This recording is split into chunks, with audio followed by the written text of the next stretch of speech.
Après sa chute, il a tué son frère Abel. L'oxygène de la terre est devenu insupportable. L'écho du sang versé a pleuré de la terre, et le visage du Seigneur s'est écarté de lui.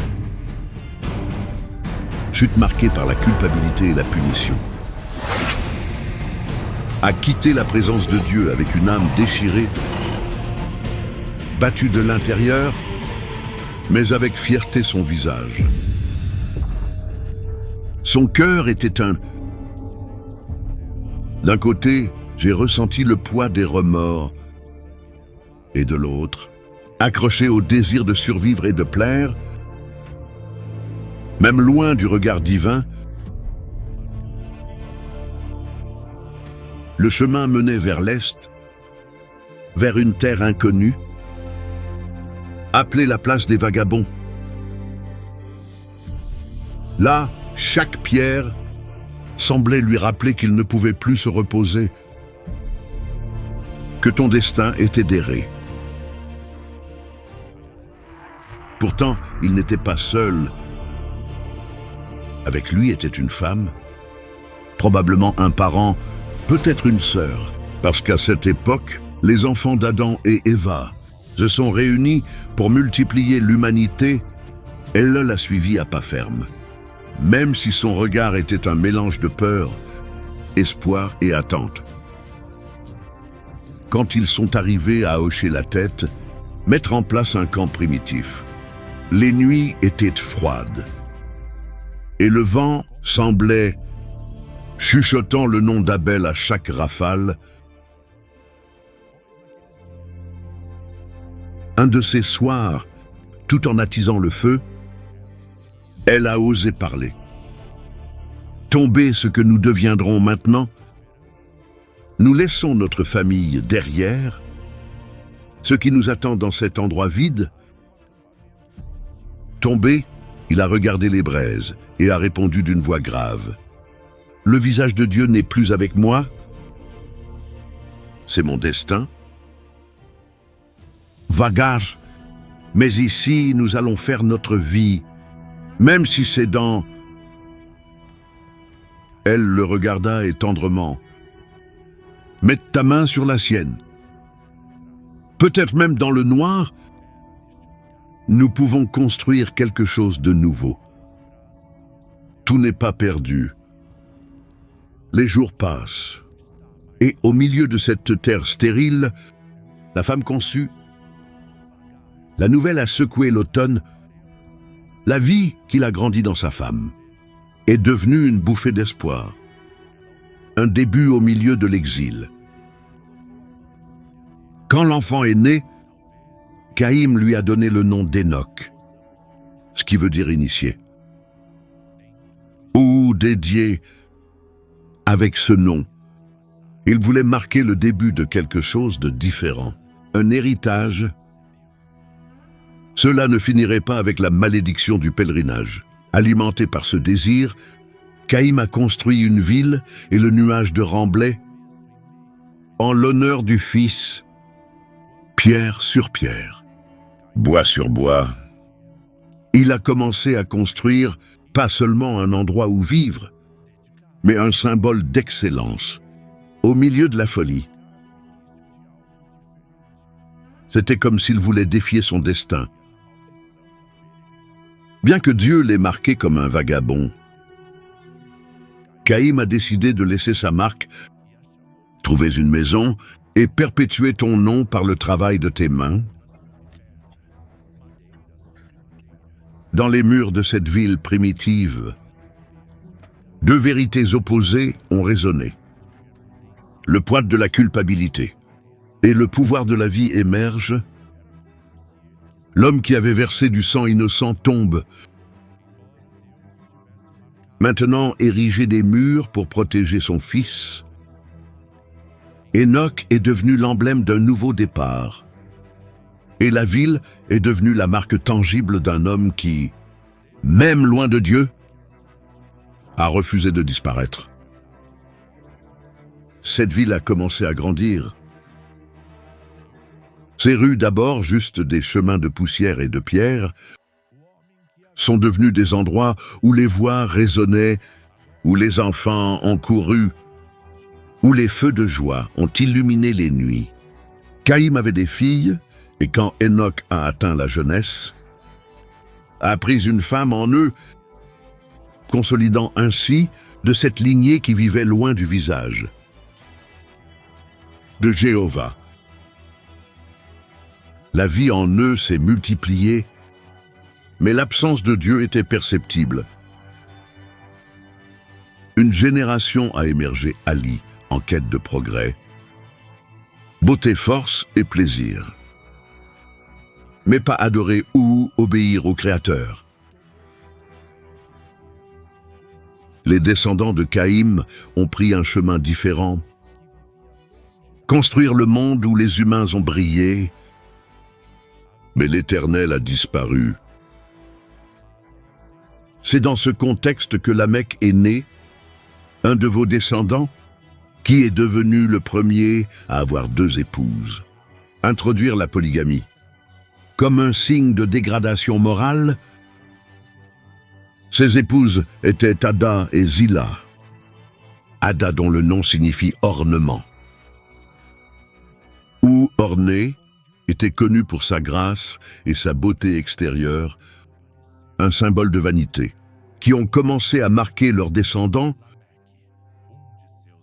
Zilla dont le nom signifie ombre ou protection, représentait la sensualité et le refuge contre l'amour déformé. Le distillat serait né à Hama, une femme dont le nom signifie gentil, charmant, se souvenir de la beauté qui a capturé les regards, bien que cette beauté n'était pas dédiée au Dieu qui avait créé l'homme. Les descendants de Caïm, multipliés non seulement en nombre, mais aussi dans les talents et les compétences. D'eux est venu Jabal, qui est devenu le père de ceux qui vivent dans des tentes et élèvent du bétail. Hommes nomades qui ont trouvé leur mode de vie dans élevage. Un autre de ses descendants était Jubal, appelé le père de tous ceux qui jouent de la harpe et de la flûte. Mais cette chanson ne s'est pas allumée au ciel comme une offrande. Au lieu de cela, c'est devenu une musique sensuelle, exalter les passions désordonnées et favoriser l'intoxication pour le plaisir et le péché. Les mélodies, qui devraient être des chants de gratitude envers Dieu, sont devenus des rythmes qui se sont distancés encore plus les hommes de votre Créateur. Tubal-Caïm est né, un artisan de toutes sortes en bronze et en fer. Avec leurs propres mains, il a moulé des armes et des outils, maîtrisé le feu et le métal, comme s'ils faisaient partie de leur propre destin. La forge a brûlé jour et nuit, et de leurs marteaux ont émergé des lances, épées et instruments de domination et de violence. Au lieu de service, comme les métaux brillaient au soleil, les cœurs de cette génération, comme le fer qu'ils ont produit, donc la ville de Caïm, est devenue un centre pour le progrès humain, magasin de musique et de métal, aux yeux du monde, semblait fleurir, mais en réalité était une progéniture loin de Dieu, construire votre propre royaume, loin du vrai roi. C'était une société qui brillait à l'extérieur, mais il manquait intérieurement de lumière divine. La sensualité a commencé à dominer, et les femmes étaient admirées, plus pour la beauté de leur corps que par la vertu de leur cœur. La beauté extérieure est devenue l'objet de la plus grande estime de soi, tandis que la beauté intérieure, la pureté, la bonté et la crainte de Dieu étaient méprisées. Mais au milieu de cette génération corrompue, loin de son Créateur, vous avez élevé une nouvelle race. Adam et Eva, souffrant toujours de la perte de Abel et par la honte de Caïn, ont reçu un fils qu'ils ont appelé Seth, dont le nom signifie désigné ou placé. C'était comme si Dieu, dans ta miséricorde, avait donné une seconde chance à l'humanité. Élevé donne une semence juste, un héritier pour remplacer Abel, celui qui avait été rejeté comme une offre. Innocent. Seth ont grandi avec un cœur différent. Bien qu'il ait porté les marques du péché héréditaire, une étincelle de dévotion brûlait en lui. Il ne s'est pas contenté du chemin de la Caïn, ni avec la vanité de leurs descendants, mais j'ai cherché le Dieu de son père Adam. Le Créateur qui avait formé l'homme de poussière de la terre. Seth ont aussi eu des enfants, et parmi eux se trouvait, dont le nom signifie homme mystérieux ou homme mortel. Le nom lui-même était un rappel de la condition humaine, Transition Fable, besoin de la grâce du Tout-Puissant. C'est à l'époque des noces que quelque chose d'important s'est passé. Puis les hommes ont commencé à invoquer le nom de Jéhovah au milieu d'une surcharge de clins d'œil, où le bruit de la musique sensuelle et le son des marteaux dans la forge remplissaient l'air. Une voix distincte a émergé. Un cri qui est monté au ciel. Une chanson d'adoration. Une prière qui a reconnu la grandeur du Dieu unique. Vrai, il s'est formé une lignée d'hommes qui n'ont pas cherché à construire leur propre royaume, mais abandonnez-vous au royaume éternel. Deux descendants ont maintenant parcouru la terre. D'un côté, la lignée Caïn, plein de progrès humains, beauté extérieure, musique d'armes, des villes sensuelles et construites dans le sable de la fierté. Par contre, les Seth marqués par la recherche de Dieu, pour ceux qui reconnaissent leur fragilité et par le désir d'invoquer le nom du Seigneur, c'étaient des enfants de Dieu, ceux qui ont choisi de marcher dans la lumière de leur présence.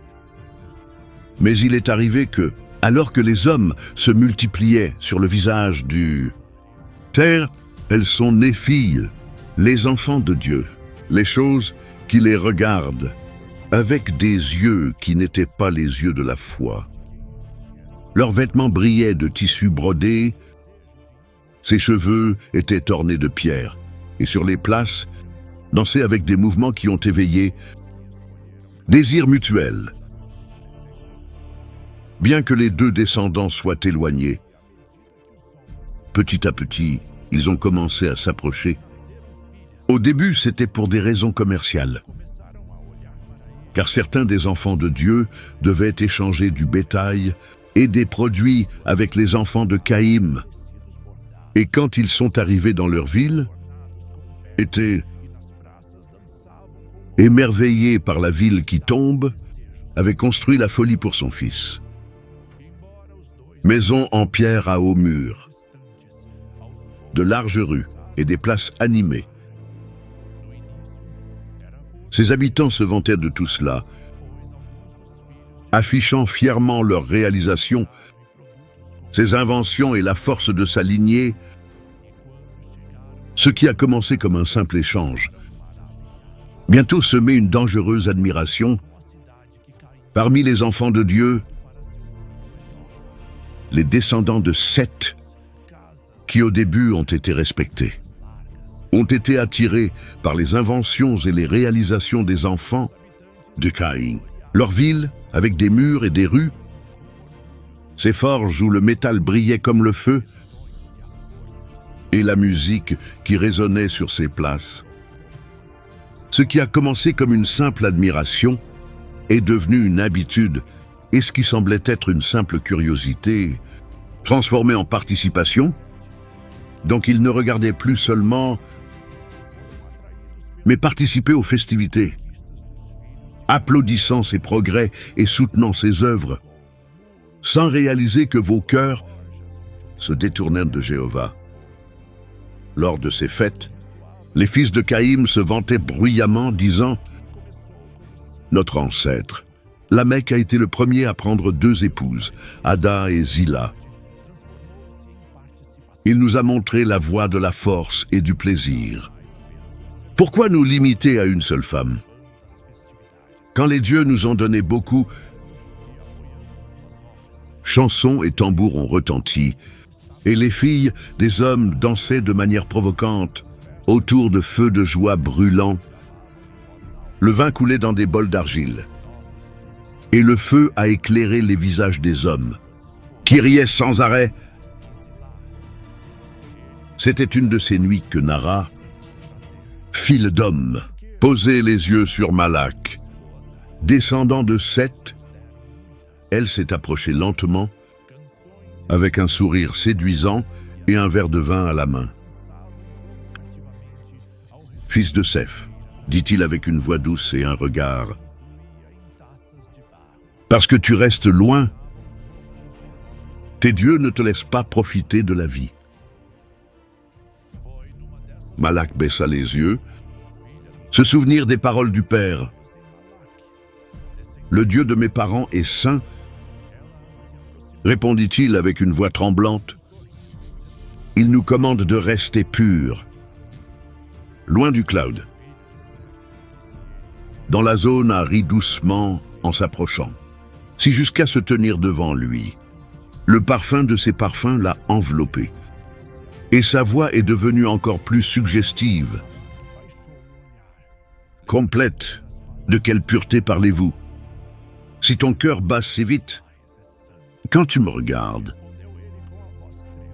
regarde mes mains, sens ma peau.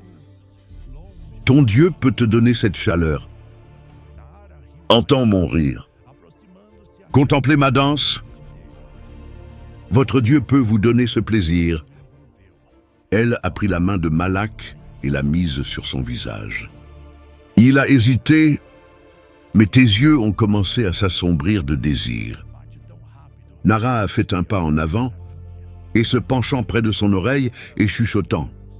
« Viens avec moi, et tu sauras ce que tes parents t'ont refusé jusqu'à maintenant. » Malak affaibli par son insistance. Commentaire sur le sort de Nara. Cette nuit-là, sauvé de l'autel de Jéhovah, et a donné son cœur et son corps à la fille des hommes. De retour dans son peuple, il a été transformé. Sa voix ne parlait plus avec peur, mais fièrement. Mes frères, je n'ai jamais rien vu de tel. La beauté de ces femmes est comme celle du soleil. À l'aube, son parfum est plus doux que l'encens sur l'autel. Tes danses font trembler ton cœur et leurs caresses sont uniques. Comme Rios qui inonde l'âme, Eliac craignant toujours que tu répondes. Malak, qu'est-ce que tu dis? Tu échangerais l'héritage du Seigneur pour une nuit de plaisir, mais Malak a élevé la voix pleine de passion. Ne parle pas de peur, mais de joie que tu adorais dans « Si nos cœurs brûlent de ce que nos yeux désirent, viens avec moi et tu sauras ce que j'ai rencontré. Pas de sacrifice. Aucun autel ne peut se comparer au plaisir de vos bras. » Ces mots étaient comme des larmes déguisées en miel. L'un après l'autre, d'autres profils pour suivre votre exemple. Ce qui était doute s'est transformé en anxiété. Ce qui était la peur s'est transformé en justification. Alors les enfants de Dieu ont rejoint les fêtes sensuelles prendre plusieurs épouses, tout comme les fils de Caïm l'ont fait, qui se vantaient de suivre l'exemple de la Mecque, le premier à prendre 2 épouses.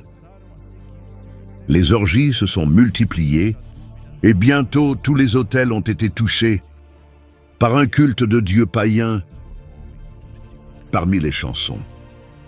Vin et danse, les hommes ont offert leur corps en sacrifice. Et ce que devrait être l'adoration du Dieu vivant est devenu une idolâtrie effrénée. C'était le début de la grande folie quand le saint s'est mêlé au profane et la lignée des enfants de Dieu a perdu sa pureté, s'abandonner au plaisir et à l'idolâtrie. Au milieu de cette obscurité, Malak, descendant de Seth, qui avait été séduit par Nahara, fille d'homme, a fait un pas en avant et l'a prise comme sa femme.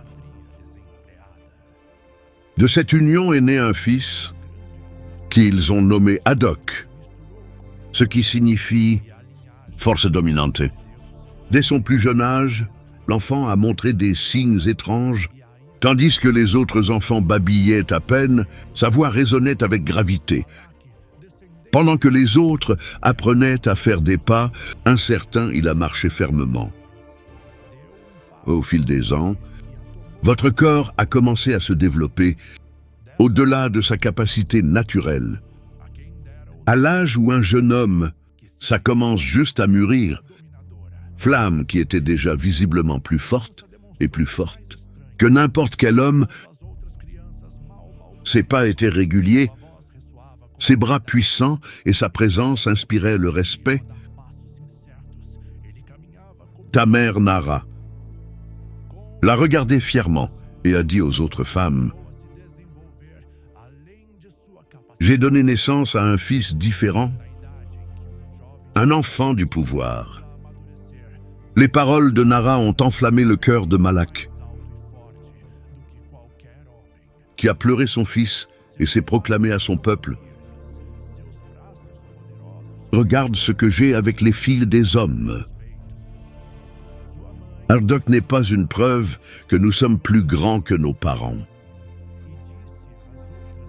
Jusque-là, les enfants de Dieu approchaient les filles des hommes, seulement à la recherche du plaisir et de la compagnie, sans penser à générer des descendants.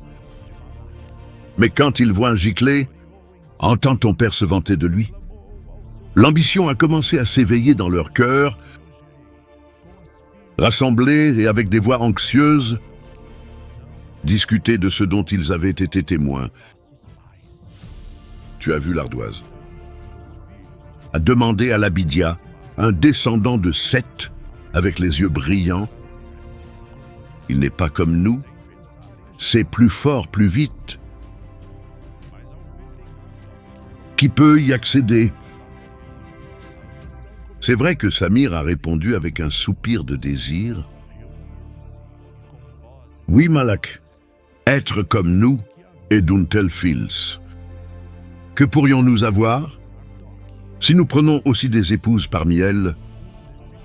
Mais Eliak, qui avait toujours peur du Seigneur, a répondu d'une voix ferme: Vous ne voyez pas le « continue ». Il ne leur suffit pas d'avoir pris des femmes en désobéissance. Vous voulez maintenant multiplier vos... et remplissez la terre d'enfants qui ne connaissent pas le plus haut. Tes mots sont tombés comme un fardeau. Mais ils furent bientôt réduits au silence par la voix hautaine d'Abias, qui d'un geste fier a déclaré: Ne parle pas de pureté, Eliash n'entend pas. Mais comme tout le monde le dit, le nom de l'ardoise. Sa renommée se répand dans les villages. Ta silhouette s'élève comme un héros. Je veux aussi un fils pour perpétuer mon nom. Samir, infecté par cette ambition, ajoutait avec détermination: Si la gloire réside dans les enfants, je ne serai pas derrière. Je prendrai les filles des hommes, et de moi naîtront les futurs braves. Et donc l'un après l'autre, les enfants de Dieu ont été persuadés. Ce qui a commencé comme un délice passager est devenu une quête de descendants. L'exemple Malak s'est répandu comme une traînée de poudre. Et bientôt les camps étaient pleins d'enfants, étranges pendant que les géants, retour à la multiplication sur toute la terre, étaient plus grands et plus forts que les autres hommes, différents en intelligence et en force. Et les gens les regardaient avec admiration et peur. Ces géants sont connus sous le nom de Néphites, et son nom est devenu synonyme de pouvoir et de violence. Les parents ont parlé fièrement, élevant la voix en disant « C'est notre lignée. Ce sont les héros d'antan. Ce sont les hommes qui feront trembler la terre. » Et l'humanité s'est émerveillée d'eux, célébrant sa force et exaltant sa gloire. Mais au paradis, ces enfants étaient considérés comme le fruit de la désobéissance, qui a contaminé ce qui était sacré, étaient des graines de violence, des plantes tordues qui ne porteraient que les fruits de la destruction. Alors la fierté s'est multipliée, la violence s'est répandue comme une rivière incontrôlable, et parfois est devenue la marque enregistrée d'une génération qui ne cherchait plus le visage de Jéhovah. Au fil du temps, les autels érigés au Créateur réduits au silence, couverts de poussière et d'oubli, alors que les places étaient remplies de cris, danseuses et sang. L'homme a échangé le culte de Dieu contre exaltation de sa propre chair. Et les Néphites, ces géants nés du mélange, émergeaient comme les seigneurs de la terre. Sa force était redoutée de tous, parce qu'ils ont détruit des villes entières, abattre les murs de leurs propres mains et brûler les villages, répandre la terreur partout où ils sont allés. Je me suis senti invincible et j'ai marché parmi les villages comme s'ils étaient éternels. Certains ont même commencé à se proclamer Dieu, exigeant des sacrifices en votre honneur, et les foules, pris par la peur, s'est inclinées devant eux, érigé des autels païens, où le sang humain coulait comme une offrande. La fierté des Néphilins grandissait chaque jour. Ils se vantaient de leur lignée avec des voix fortes, en disant « Nous sommes les enfants du pouvoir, les puissants d'autrefois qui gouvernent la terre. Personne ne peut nous arrêter. Pour notre pouvoir est plus grand que 2 hommes, et notre gloire n'aura pas de fin. » Cet orgueil était alimenté par l'excès, bu du vin à l'excès, et tenu des banquets sans fin, où l'ivresse et la luxure est devenue la loi. Leurs tables étaient pleines de viande et de boissons, et leurs corps ont été livrés à des orgies effrénées. Pendant ces festivités, les tambours ont résonné jusqu'à l'aube, des chants mêlés de rires obscènes, et la fumée des sacrifices aux faux dieux couvert le ciel comme un voile de larmes. Et comme le vin coulait librement, la violence est devenue un spectacle. Des hommes chassés pour le plaisir, comme s'ils étaient des animaux. D'autres ont participé à des actes de cruauté, testé votre force dans des duels sanglants. Et il y avait ceux qui, avec un plaisir méchant, tuaient les petits juste pour le plaisir, comme si la vie était un simple jeu. D'autres ont dévasté des champs entiers, juste pour démontrer votre pouvoir, déraciner les fruits et détruire les cultures inutiles. Des histoires se répandent dans les villages, à propos de ceux qui ont réussi seuls les portes des villes et à servir leurs habitants. Donc le mal a cessé d'être un acte isolé et est devenu le mode de vie de toute l'humanité. Il n'y avait plus de justice, vérité ou compassion. Ainsi, le monde est passé sous la domination des Néphilites. Une génération qui se considérait comme éternelle, qui se considérait comme invincible, et qui recherchait son propre culte. Au lieu d'honorer Dieu, leurs noms remplis de chansons, ces actes étaient sur des planches et ces images étaient vénérées comme divines. Mais derrière ce rideau de pouvoir, il n'y avait que ruine, orgueil et péché. Et non seulement les géants se sont affrontés, mais aussi tous les hommes de la terre. Toute l'humanité s'est égarée et le mal s'est répandu sur la face du monde. Toute l'imagination des pensées de vos cœurs, c'était juste mauvais, en continu. Et la terre créée pour voler la gloire de Dieu, il était maintenant couvert de larmes et de violence. Au milieu de tant d'obscurité, les cieux regardaient avec anticipation ce que l'homme était devenu, celui qui a été formé par le souffle divin pour marcher en communion avec son Créateur, est maintenant devenu un être donné au péché. J'aime chercher la lumière. Puis, tu as regretté d'avoir créé l'homme sur terre, et ça pesait sur son cœur. Ce n'était pas un regret humain, né de l'erreur, mais la profonde tristesse de Dieu qui avait tout donné pour sa création. Et maintenant il a vu le travail de ses mains consumé par le mal. Comme un père qui voit un fils rebelle se détruire. Alors le Tout-Puissant a regardé l'humanité et son cœur était rempli de larmes. Et le Seigneur vous a parlé solennellement, jugement sur ce qu'il avait créé. Je ferai disparaître l'homme que j'ai créé de la surface de la terre, à la fois l'homme et l'animal, les reptiles et les oiseaux du ciel, parce que je regrette de les avoir faits. Le jugement divin, écoutez comme sur l'histoire. La terre, qui avait commencé en Éden avec la perfection de la vie, maintenant il serait purifié par la destruction. Rien ne serait hors de portée du jugement, parce que tout avait été contaminé. Hommes, animaux, les oiseaux et les bêtes avaient été loin de la folie de l'homme.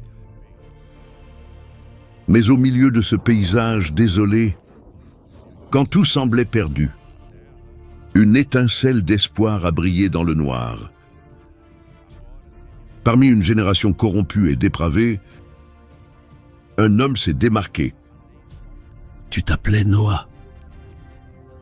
Il n'était pas parfait en lui-même, mais son cœur a cherché le Créateur, et sa vie a dévié des chemins de la violence.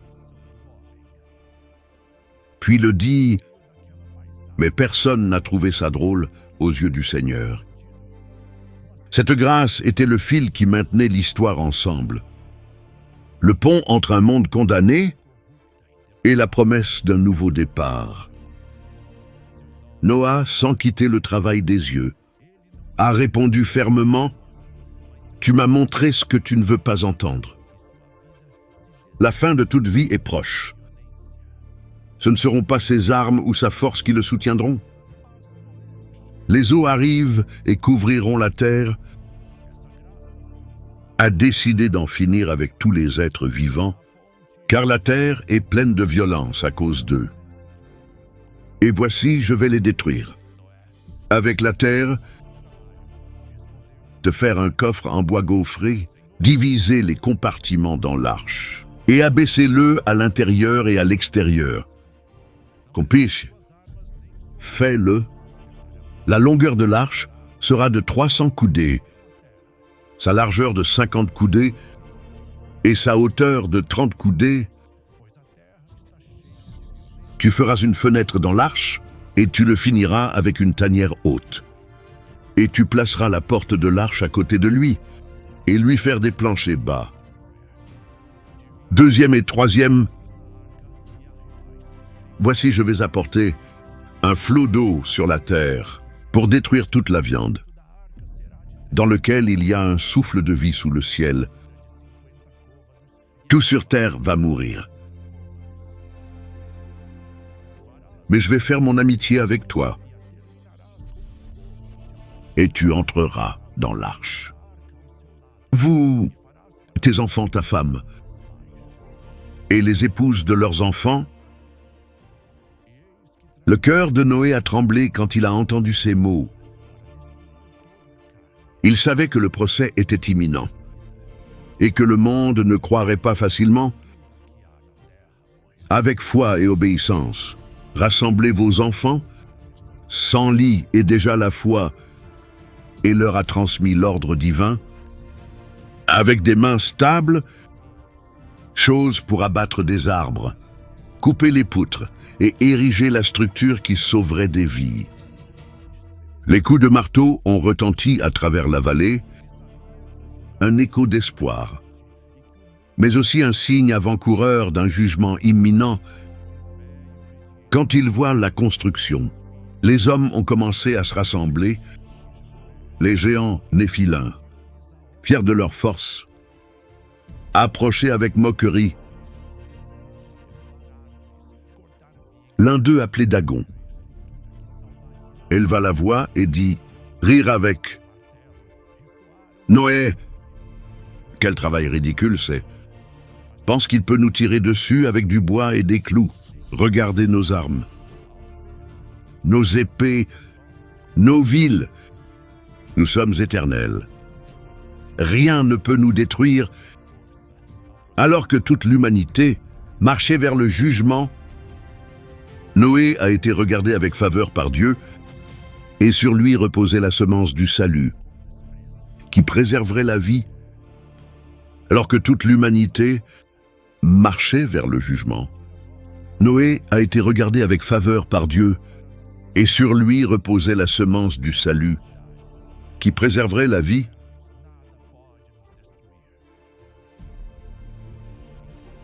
Les géants sont tombés dans le rire.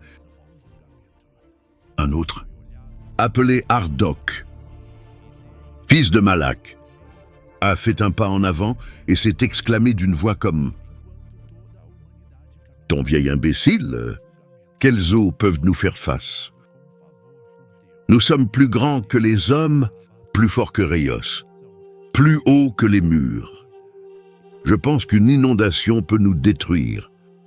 Si les eaux montent, nous allons nager, et si les vents viennent, nous allons les battre. »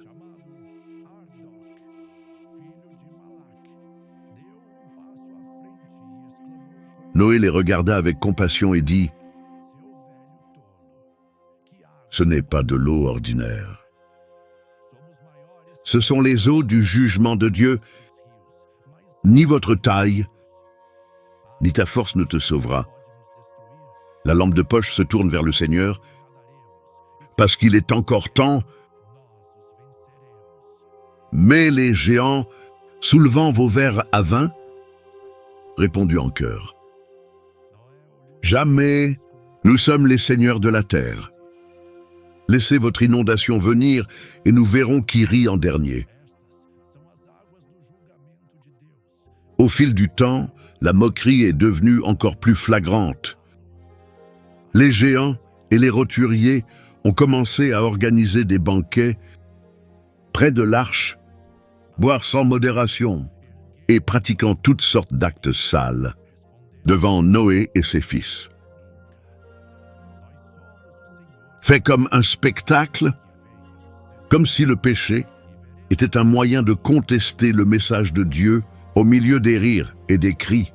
Certains ont dit « Regarde Noah, tu n'as pas dit que ton Dieu déteste ces choses, parce que bien, regardez-les et dites à votre Dieu que nous sommes là, vivre comme nous le souhaitons. » D'autres, dans un état ivre, se sont étreints et sont tombés au sol en riant, tandis que les femmes dansaient de manière provocante, au son des tambours et des flûtes. Un géant décalé vers votre front, avec la tasse à la main, et criez: si ton Dieu envoie vraiment de l'eau, pour le faire maintenant, enquanto isso, nous allons continuer à boire et à nous amuser, car c'est notre royaume. Et il ne tombera jamais. Et ils ne se sont pas seulement moqués de Noah, se moquaient aussi de leurs enfants. Un groupe d'hommes s'est approché d'une centaine, et Cam et Japheth pendant qu'ils travaillaient, et leur criait dessus: laisse la princesse de ton père tranquille. Viens avec nous. Tu es jeune, fort et n'a aucune raison de gaspiller leur vie sur ce coffre. Voici du vin. Il y a des fêtes et il y a des femmes qui vous feront. Oublie ces mots de jugement. Puis une femme d'apparence sensuelle, vêtue de tissus voyants et ornée de bijoux, défilée devant eux. Avec une voix séduisante, elle a dit: regarde-moi attentivement, les enfants de Noé. Même s'ils sont mariés, personne ici ne s'en soucie. La vie est courte et le plaisir est juste devant toi. Ne ressentez pas le désir dans leur cœur? Venez éprouver, laissez, vos corps savent ce que vous vous refusez, en suivant les sentiers d'un ancien, sans avoir l'air fermement évité, et déjà la foi a répondu d'une voix tremblante: ne testez pas nos cœurs. Qu'est-ce que tu fais? Est une nation à Dieu? Mais les rires et les cris ont continué. Alors que la femme rentrait dans sa famille en riant, pauvres garçons, ils sont toujours enchaînés par le Père. Quand l'eau s'arrête, nous verrons qui avait raison. Noah, avec les larmes aux yeux, a élevé la voix au milieu de cet environnement corrompu. Aux générations incrédules, votre plaisir sera votre ruine. Tu ne te moques pas de moi, mais de celui qui a fait le ciel et la terre. Et je leur dis, le jour viendra comme un torrent, et pas de danse où la fête peut les sauver de ses eaux. Mais les hommes ont répondu par des rires, et les géants, levant vos tasses, grillaient de rire comme s'ils défiaient leur propre paradis. Et autant de géants que le reste des hommes, je me suis moqué de Noé et de ses fils, et loin de regretter, abandonné au péché de plus en plus. Et ainsi le temps a passé. Noé et son peuple ont continué à travailler, obéissant patiemment aux commandements de Dieu. Chaque coup de machado et chaque planche placée était un témoignage contre cette génération incroyante. Et bien que jour après jour, Noé a prêché la justice de Dieu, les géants et les hommes ont continué dans leur fierté, rire du jugement qu'ils ne pouvaient pas voir, convaincus que rien, personne ne pouvait les laisser tomber. Les années ont passé et finalement l'arche a été achevée. Ses poutres se sont élevées de façon imposante au milieu de la vallée.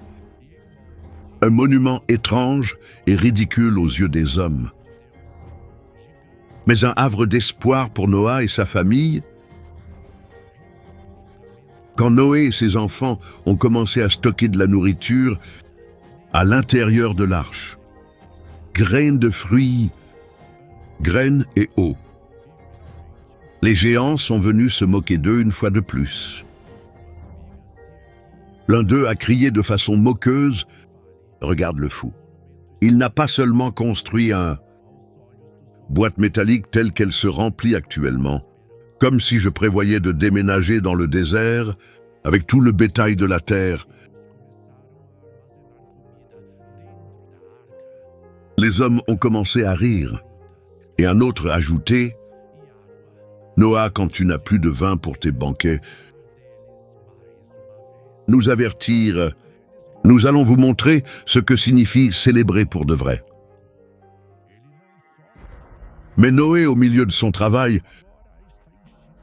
a répondu d'une voix ferme, « Je ne prépare pas un festin, mais un jugement. Tu as dit ça bientôt, couvrira toute la surface de la terre d'eau. Et seul celui qui est dans l'arche vivra. » Les hommes l'ont hué, les géants l'ont insulté, et les femmes ont ri de ses paroles. Puis quelque chose s'est passé auquel personne ne s'attendait. Les animaux ont commencé à arriver, d'abord venus par paires, puis en groupe, les oiseaux du ciel, animaux sauvages sur le terrain, animaux domestiques et bêtes sauvages. Entrés dans un ordre parfait, sans violence ni confusion, guidés par une main invisible. Les gens étaient stupéfaits et pendant un moment, il y a eu des irrégularités, mais bientôt la moquerie est revenue. Quelle vision, s'est exclamé un rire géant. Même les animaux croient en l'apparence de l'ancien. Une femme a ajouté l'oiseau moqueur Noah. Tu vivras avec des chèvres et des colombes. J'espère que ton arche sent bon. Quand tout est fini, Noé s'est tourné vers eux et a solennellement élevé la voix. Tu m'as montré ce que tu ne veux pas voir. Dans 7 jours, le déluge viendra sur la terre. Il est encore temps, repentez-vous et tournez-vous vers Dieu, parce que la porte, la miséricorde ne restera pas ouverte pour toujours.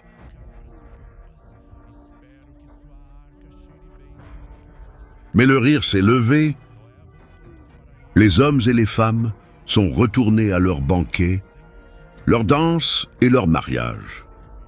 Les géants ont soulevé des bols à vin en criant « 7 jours. 7 jours pour continuer à avancer. Portons un toast aux fous et à ses animaux. » Et ainsi vint le 7e jour. Noah, sa femme, leurs enfants et leurs épouses est entré dans l'arche. La foule l'a suivi avec des insultes et des moqueries.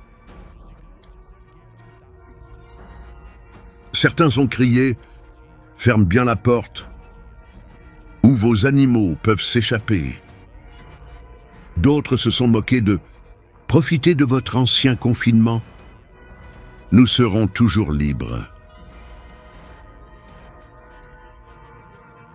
Mais alors, sans aucune intervention humaine, Jéhovah a fermé la porte de l'arche et le ciel, qui jusque-là reste serein, a commencé à faire sombre, nuages noirs tourbillonnaient, le vent a rugi violemment et soudain, les premières gouttes sont tombées. Au début, certains ont toujours fait semblant d'être indifférents, levant ton visage sous la pluie. C'est juste de l'eau qu'ils ont crié, en essayant de se convaincre.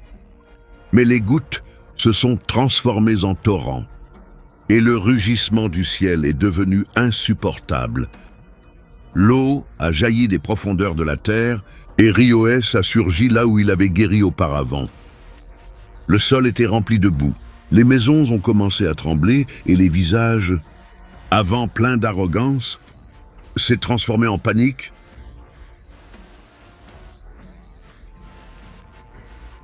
Les géants ont élevé la voix. C'est juste une tempête. Passera bientôt. Tiens bon. Mais les eaux ont continué à monter, couvrant les champs, détruire les cultures, emporter les troupeaux et les maisons.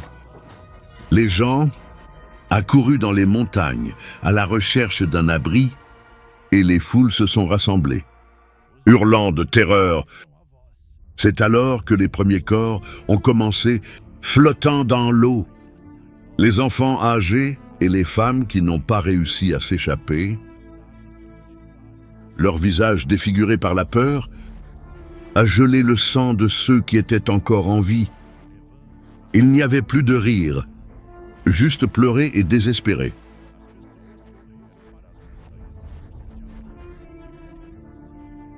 Noah ouvre la porte pour nous. Laissez-nous vous rejoindre. Criez certains, frappez le bois de l'arche. Ayez pitié. Sauve-nous de ces eaux, suppliaient d'autres à genoux dans le lama. Noah a pleuré à l'intérieur, mais je ne pouvais rien faire.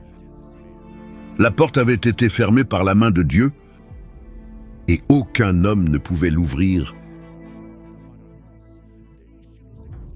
Les eaux ont continué à monter. Les géants qui se croyaient invincibles coururent désespérément, escaladaient des rochers et s'élevaient au-dessus des collines, mais l'eau a continué à les atteindre. Ils n'étaient plus les forts et indomptables qui se sont proclamés êtres. Pleurer à demander pitié et à demander la clémence, avec la terreur gravée sur leur visage, prouvant que sa grandeur n'était qu'une farce. L'un d'eux a crié en combattant le courant, « Il n'y a pas de montagne assez haute. Les eaux sont nous. » Et quand les eaux couvraient les plus hautes montagnes, soutien de partout dans le ciel, toute la viande qui se déplaçait sur la terre était éteinte. Hommes géants, femmes, enfants et vieux. Les appels à l'aide ont été réduits au silence. Les supplications ont été noyées dans les eaux et le monde entier a été enterré sous le jugement divin à l'intérieur de l'arche. Noé et sa famille sont restés silencieux, sachant que ce que Jéhovah avait dit avait été rempli.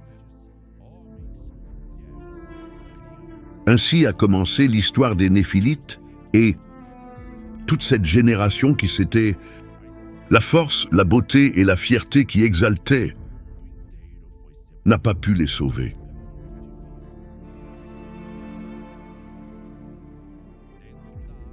Seulement Noah, sa famille et la doctrine de Dieu sont restés. Se souvenir de cette miséricorde est toujours disponible pour ceux qui s'humilient, mais que la justice divine est inévitable pour ceux